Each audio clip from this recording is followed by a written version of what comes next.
Hello everyone, welcome back to a new video. So today I just wanted to talk a little bit about the 10-week journey that I did where I was just trying to shred as much as possible. Um, I cannot stress this enough. It's not something I would recommend to anyone. It's definitely not an ideal way to try and get your body into whatever shape it is that you want to do. Um, but it was more of like an experiment for myself and just to see like how extreme I could take it, and I was pretty pleased with the results.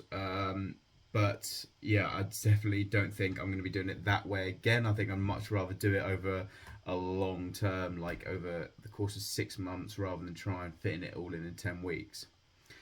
But this video is going to be aimed at saying what I did for my training, so how I trained at the gym, cardio, whatever it was that I was doing, and that's going to be the goal of this video. So, first things first, what I want to talk about is the fact that obviously when you're in such a high caloric deficit, so like I was with only 1900 calories, I was in a pretty severe caloric deficit. Sometimes it can be quite hard to maintain muscle mass. And the position that I started in, I definitely didn't want to like lose any mass because I don't think I even had that much to lose in the first place. In fact, I wanted to ideally try and put on a little bit of mass if possible. So step one to doing that was making sure that my cardio was quite low. To be honest, it was pretty much zero. The only cardio I might have done was just in general for work, whether I was walking around or maybe as a warm up if I felt like I needed to do a warm up before I was hitting my heavy lifts. So the reason, yeah, for keeping cardio low was to try and mitigate any sort of excess weight loss. Because my goal was to lose 1 pound per week. Losing more than a pound per week on the scales probably meant that I was maybe losing some muscle mass along the way. Whereas obviously I was trying to either maintain or maybe gain a little bit of mass, especially towards the start of the cut. However, that being said, towards the end of the cut, I did increase the amount of cardio I was doing, like maybe towards the last 2 weeks, just so I could try and get as an extreme results in body fat percentage as I could. So I think over the 2 weeks, I gradually increased maybe from like 10 minutes to up to like 30 minutes. But the cardio I would do wasn't anything extreme. It was just going on the treadmill, putting on an incline, and maybe going for a slow walk.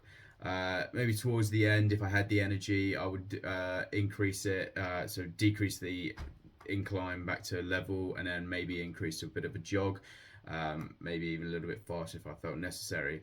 But again, it was just nothing extreme. It was just maybe to try and burn a little bit of extra calories to try and get as much of a shred as possible, especially towards the end of the working weeks.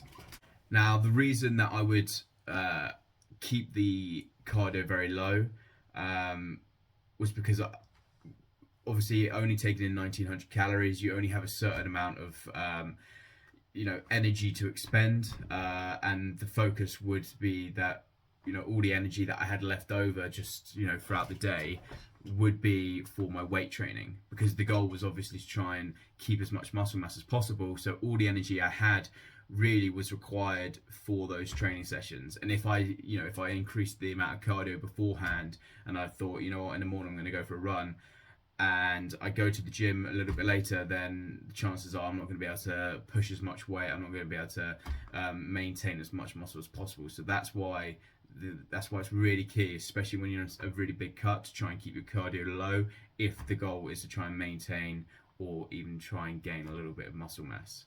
So onto the resistance training part. So what I did was I had quite a lot of free time, especially at the start, because I was on holiday. The school that I work at was on holiday when I started this.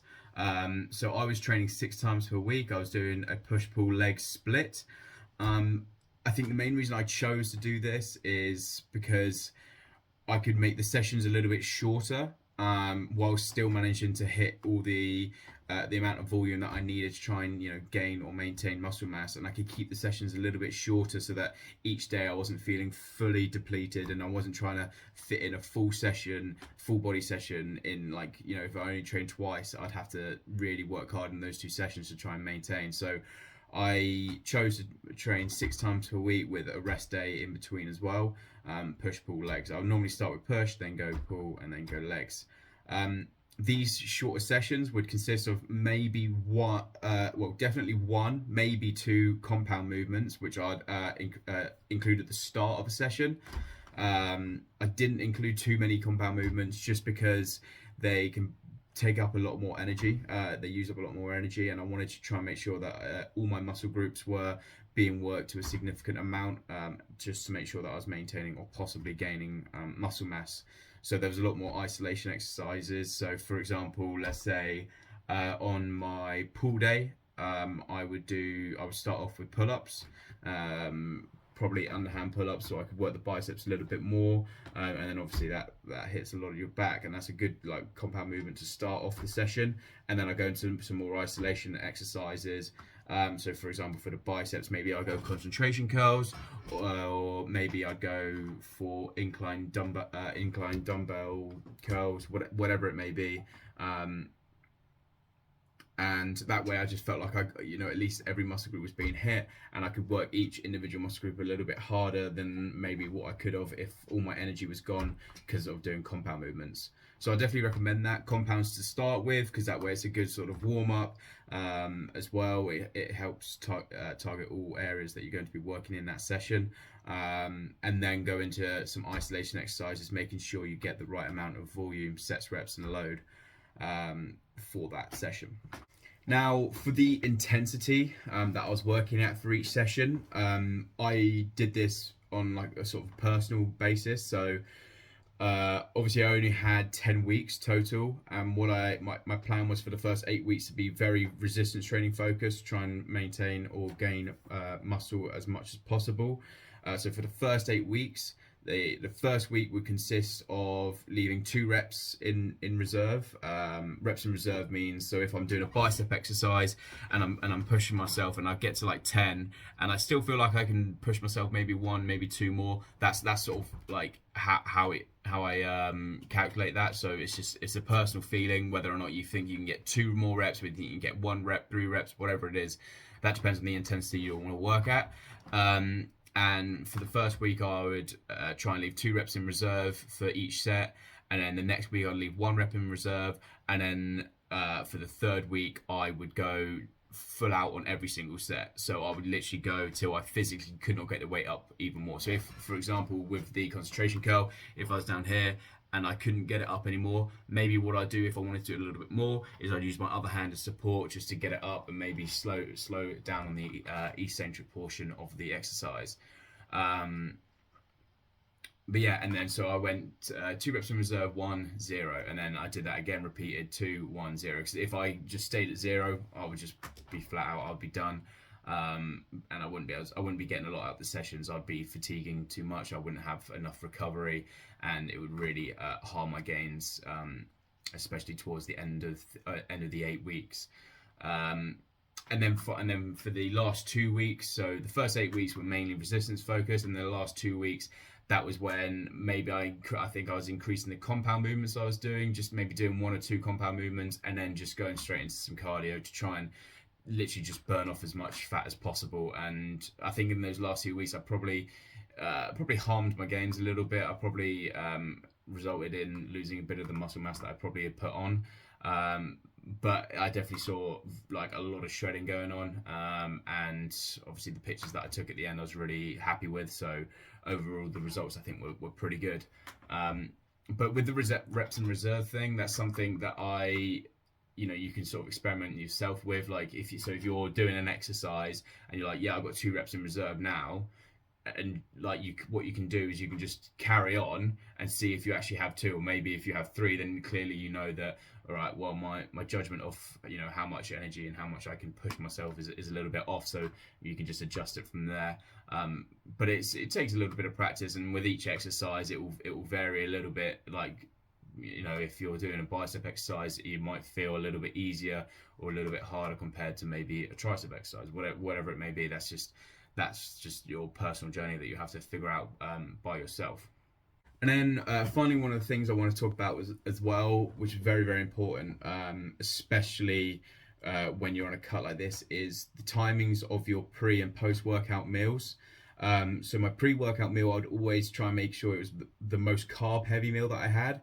So normally it was in the morning after I had protein pancakes, because that would normally have oats, and then I'd have a bunch of fruit with that. And for a pre-workout meal, that's really good. You want to have some slow and fast digesting carbs. So obviously your slow digesting carbs would be your oats, and then your fast digesting carbs would be the fruit. Normally it was like blueberries or kiwi for me.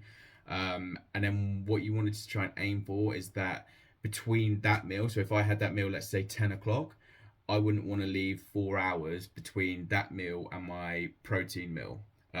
So my protein meal would be post workout, and normally that would just be some chicken and egg whites, or maybe a protein shake if I'm in a rush. So if I had my first meal at 10, then the latest I would want to eat would be 2 o'clock. So if I ate at 10, got to the gym for 11, got back home for 1 o'clock, ate my meal, that's pretty much perfect. You can also have some intra workout stuff. However, when you're on a cut, it's kind of it might be too many calories for you to sort of consume intra workout, and it might not be something that you want to do. You might want to try and save those calories for later on. That just depends personally, how satiated you feel, and whether or not you think you can push yourself towards the end of the day without having to force yourself to snack or whatever it may be. But yeah, that's probably the most important thing in terms of like your nutrient timings when you're eating, and the timings of when you eat can really affect how well you perform in the gym, and especially when you're on a cut. It's super important that you get those pre and post workout meals spot on. So hopefully you found this just sort of sitting down and talking, a little bit helpful. I think hearing about other people's journeys can definitely help, propel you forwards, and realize that it's, I'm not going to lie, it's not easy. It was not easy. If it's something you want to do, then, there's going to be more information that I'm going to be posting further on in the future. But at the moment, I'm currently a bit swamped with doing master's work. But my goal is that on this channel, I try and move towards like the scientific based things, so, and like more specific areas of training. So for example, we were talking about reps in reserve. I want to do a video talking about reps in reserve, and also relative intensity, which is more like calculated intensity rather than sort of subjective, because for a new person in a gym, they might not really understand that they have 2 reps in reserve, or 1 rep, or 0 reps, or whatever it may be, and actually putting them at a relative intensity based on their 1 rep maxes can be a lot more effective. And that's something I'm experimenting with now for myself on my new program. I'm currently entering a hypertrophy phase, so straight after that cut, I'm now entering a hypertrophy phase. Weird way to do it, but yeah, that's where I'm at the moment. So hopefully in the future there's going to be more science-based stuff, and delve in deeper into the specifics around training. But for now, I want to just sort of give you a general overview of my personal experience, and what it's like, training for whatever it may be. So for example, I was training specifically in 10 weeks, I wanted to be as shredded as possible.